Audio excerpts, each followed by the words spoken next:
Bryan Passink, color analyst for the Crimson Tide men's basketball radio broadcast on the Crimson Tide Sports Network. Bryan, how long have you been at that now? Time flies. I know it's been a while. It has been a long time. 15 years. Hard to believe. Time flies when you're having fun. It's been a blast doing it, and really excited about year 16 coming up.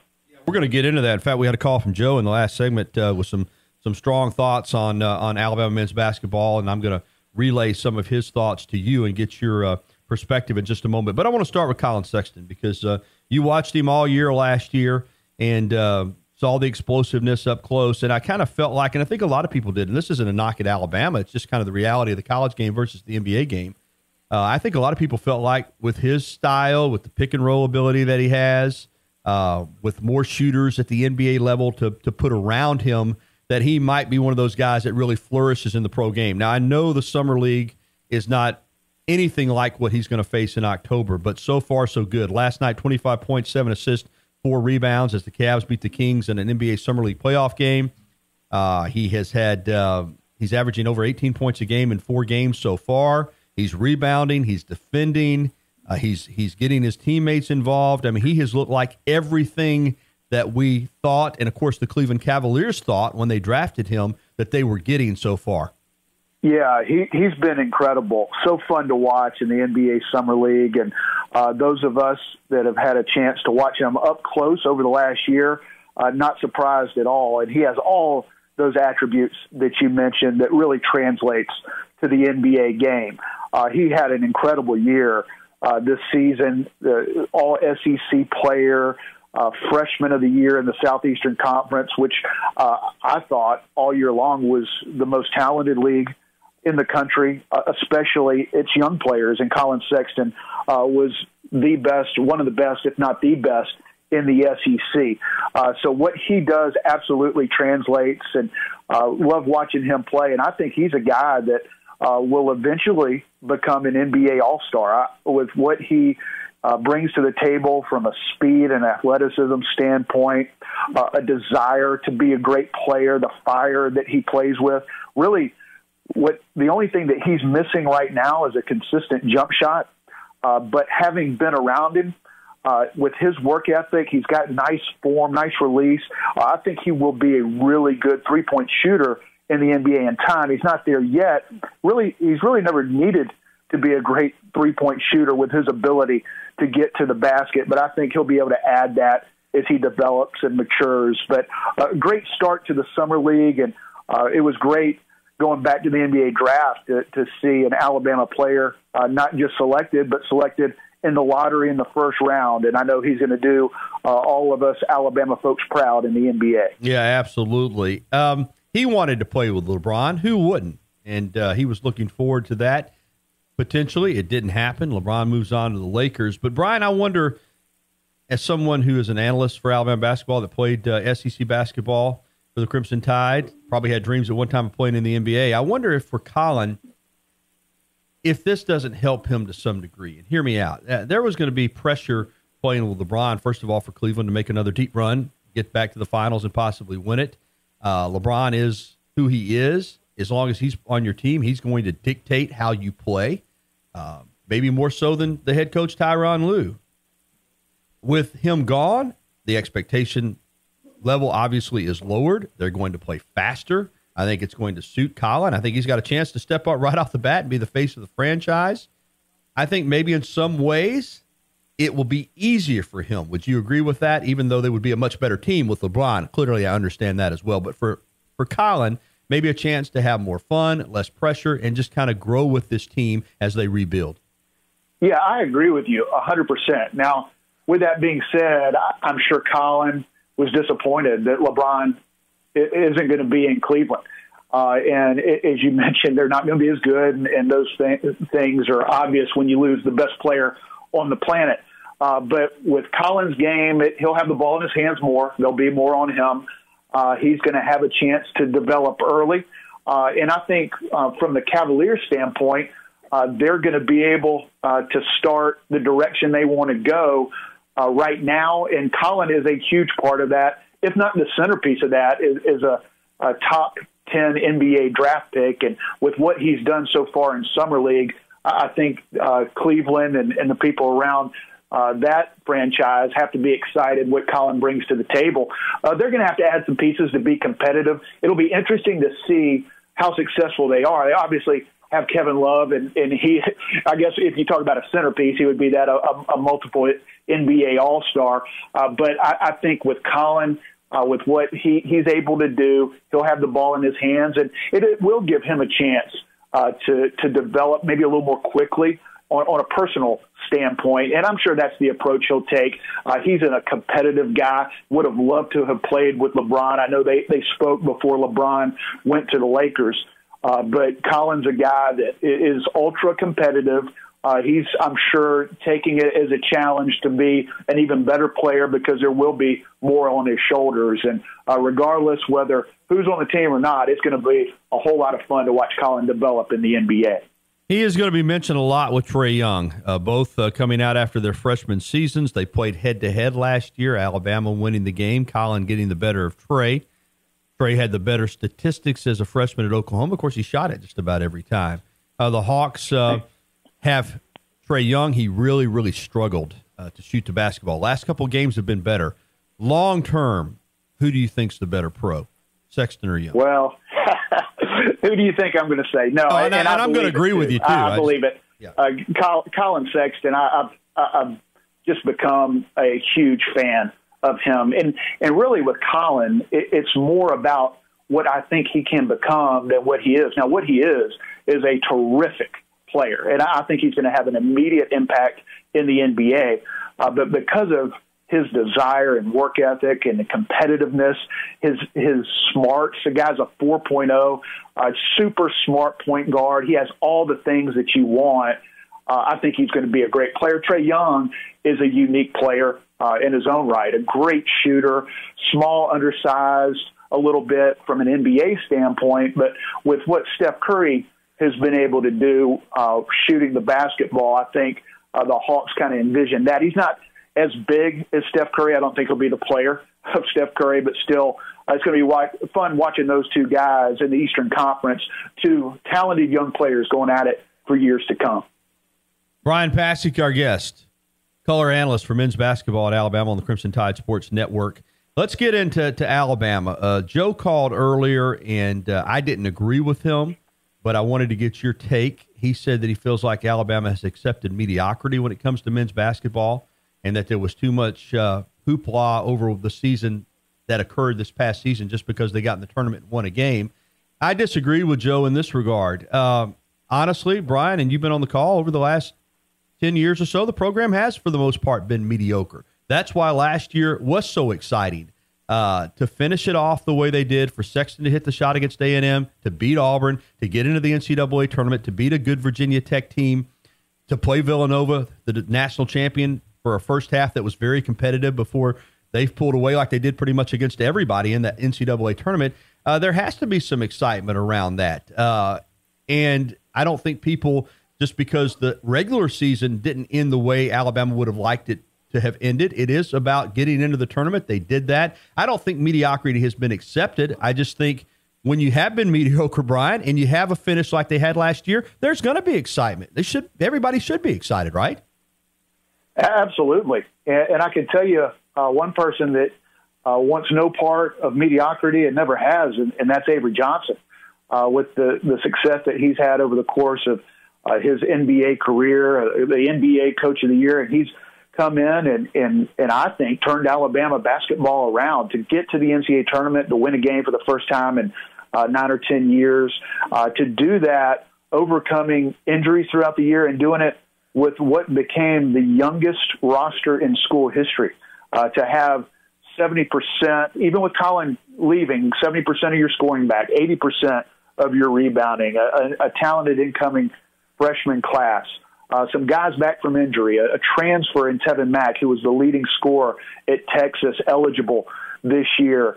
I think the trajectory of Alabama is going up. And last year was an important year to be able to overcome all of those things and get to the NCAA tournament, have success in the SEC tournament, and beat Virginia Tech with the nation watching during March Madness was a huge step for this program.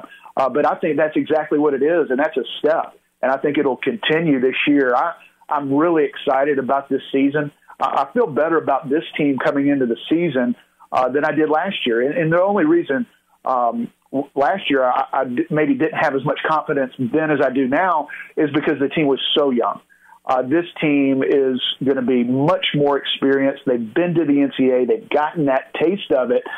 So I'm really optimistic and a little surprised that some of the national and regional media haven't, and it's probably a good thing, actually. It's not a bad thing. They haven't built up the expectations for year 4 under Avery Johnson as much as I think is warranted. I think next year these guys will have a chance to have a great year, and I'm really excited about it. Yeah, and I do think it's important to follow up this season with another good season. And I want to take you back in time, and I want to get your thoughts because when Anthony Grant came to Alabama, there was a lot of excitement. And you remember 2012, they got to the NCAA tournament with a core of players in Levi Randolph and Rodney Cooper and Trevor Lacey, and we thought, wow, Alabama basketball is really about to take off. They never went back to the tournament, and Anthony Grant, as we know, wound up leaving the program.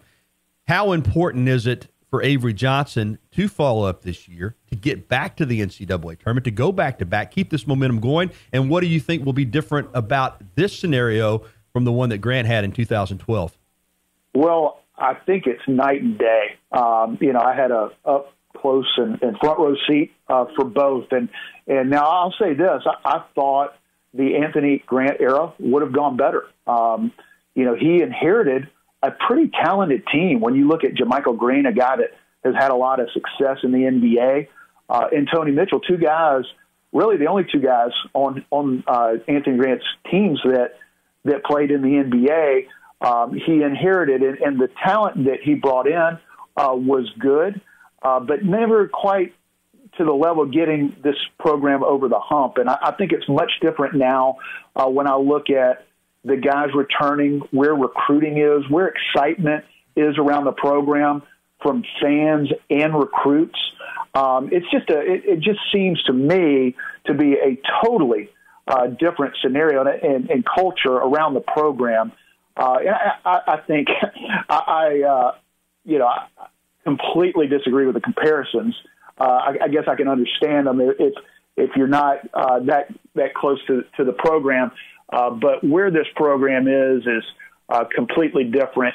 And again, last year, the youngest team in school history, so many guys returning, recruiting going extremely well, some really good players out there that Alabama is going after and spending time recruiting and watching. This is an important time from a recruiting standpoint. I know Avery and his staff, they're out traveling around the country right now trying to see players, evaluate talent, and bring great talent in to Alabama. That's why Alabama was able to get back to the NCAA tournament for the first time in a long time. It takes great players. Obviously, it takes coaching, but you got to have the talent. This year, you're going to have a talented team mixed with experience. So I'm really optimistic about where this program is and really confident in where it is and excited about next season and the years to come. Yeah, I can hear it in your voice. Bryan Passink with us here on the Bud Light Hotline powered by Adams Beverages. We talked a lot about Sexton. That is the one big question because I'm with you on the roster. I mean, I think they've got a talented roster. I think it's balanced. You've got bigs with experience. You've got those freshmen from a year ago that will be sophomores now. You've got length. You've got athleticism. But the question will be point guard. With Sexton gone, Avery Johnson Jr. is back. He's a veteran guy. Jared Butler comes in from high school down in Louisiana. How do you replace Collin Sexton? Not that you can replace Collin Sexton, but how do you see that point guard position playing out? Because that does seem to be the one question in regards to this roster next season. Yeah, the good news is you've got a lot of veterans, and you've got some talent coming in, but the difference between this year and last year is last year that talent coming in, the freshman class, was heavily dependent on. All five guys played key roles throughout the season.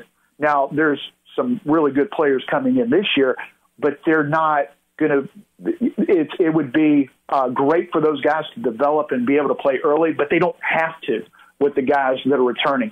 And specifically at the point guard position, You've got guys with a ton of experience. Avery Johnson Jr. is senior.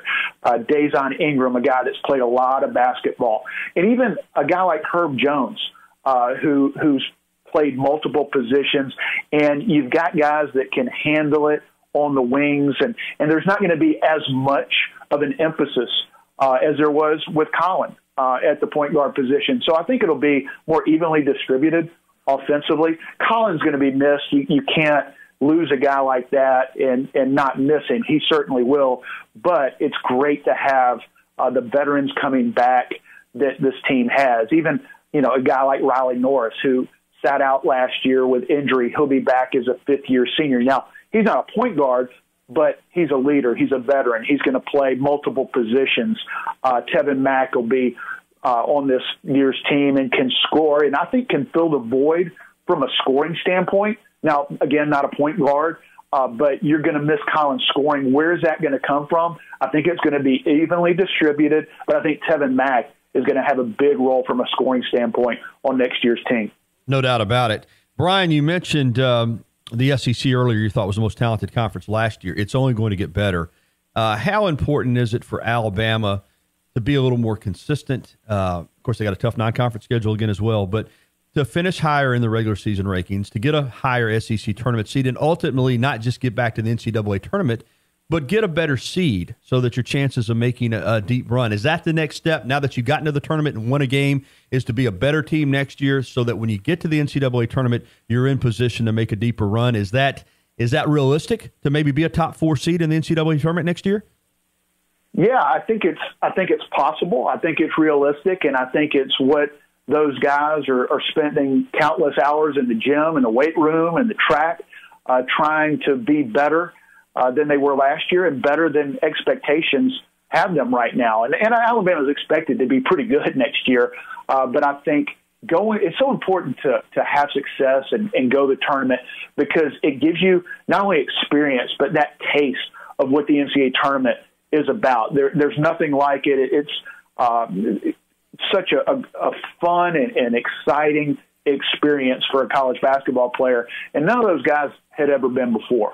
And for them to experience that, I think drives you in the off season to do it again and to do it bigger and better and stay a little longer. So I think that is going to help them. And I think with what the non-conference schedule is looking like it's going to be, and Avery Johnson has proven that he wants to play one of the toughest schedules in the non-conference in the country. And then with the league being as good as it is going to be this year, if you can navigate through that schedule like they did, you're going to have a chance, or they did last year, you're going to have a chance to be a really good seed in the NCAA tournament. Number one, you want to get there. If you get there, you have a chance to make a run. So that's first and foremost. But then it comes to seeding, and I agree. I think that is a next step for a program where you're not as concerned about if we're going to be in, but where we're going to be seated, where we're going to go and have a chance to win some games. Bryan, how big was it for that young basketball team last year, most of those guys coming back, not just to get in the tournament, and even though they lost, to play Villanova, which was a complete team. I mean, a great team. To play them and then to be able to say, hey, this is what a national championship team looks like. We hung with them for a half. We saw what they are. Is that something that can benefit this team this year, having that experience of having played Villanova, the best team in the country last year? Yeah, no doubt. And it was also, I guess, it's good to see that Villanova did what they did to Alabama in the second half to most of the teams they played throughout the tournament. They weren't just the best team in the country. They were by far the best team in the country. And what you saw from Villanova was a team that definitely had talent, but also had experience. That's something that Alabama didn't have a year ago that they will have this year. So, I'm not predicting that they're going to be the next Villanova or win the national championship, but it's definitely something that you can learn from being in that atmosphere at an NCAA tournament site, winning a game against a Virginia Tech team that had been in the tournament the year before, that had been through the wars of the ACC, that was the higher seed. And Alabama was able to battle against a good Virginia Tech team in advance to play Villanova. So, yeah, I think that experience will really help this year's team from the standpoint of preparation and understanding what it's like. You can hear about the NCAA tournament and the battles that you face in it, but until you experience it, gives you much more knowledge of what it takes, and I think it'll really help this team, especially in the offseason from a mindset standpoint. All right, Bryan, we're getting up against the clock. Just real quickly, is this Alabama men's basketball team good enough, in your opinion? I'm not saying win it, but challenge for an SEC regular season championship next year? I think so, but, with that being said, gosh, you look around the SEC, and I said last year it's as deep a conference as I've seen in my 15 years of doing this with Crimson Tide Sports Network. It may be even deeper next year.